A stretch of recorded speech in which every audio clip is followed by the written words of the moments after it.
இயேசுவின் சிலுவைப்பாடுகள். முன்பு நல்லது செய்யவும் மனிதர்களை நேசிக்கவும் உலகிற்கு வந்தார் ஜீசஸ் கிரைஸ்ட். அவர் நோயாளிகளை குணமாக்கினார், பசியானவர்களுக்கு உணவு கொடுத்தார், எல்லாரிடமும் அன்பு காட்டினார். அவரை பலர் மிகவும் நேசித்தார்கள், ஆனால் சிலர் அவரை பொறாமைப்பட்டினர். பிடித்து செல்லப்பட்டது. ஒரு இரவு சில வீரர்கள் வந்து ஜீசஸ் கிரைஸ்ட் அவர்களை பிடித்து அழைத்து சென்றார்கள். அவர் எந்த தவறும் செய்யவில்லை. இருந்தாலும் சிலர் அவரை குற்றவாளி என்று சொல்லி நீதிமன்றத்திற்கு கொண்டு சென்றார்கள். தீர்ப்பு. அந்த காலத்தில் நாட்டை ஆட்சி செய்தவர் பாண்டியஸ் பைலேட்.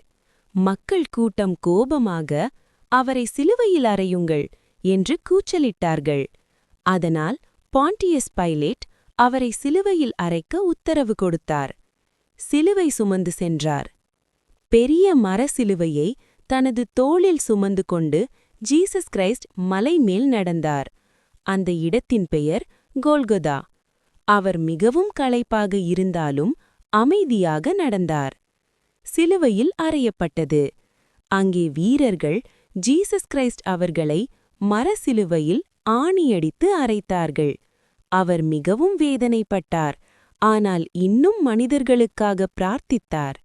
அப்பா, இவர்கள் என்ன செய்கிறார்கள் என்று அறியவில்லை, இவர்களை மன்னியுங்கள் என்று சொன்னார்.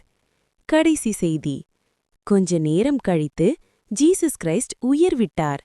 அந்த நாள் உலகத்திற்கு ஒரு பெரிய செய்தி விட்டுச் சென்றது. அன்பு, மன்னிப்பு, கருணை எப்போதும் வெற்றி பெறும்.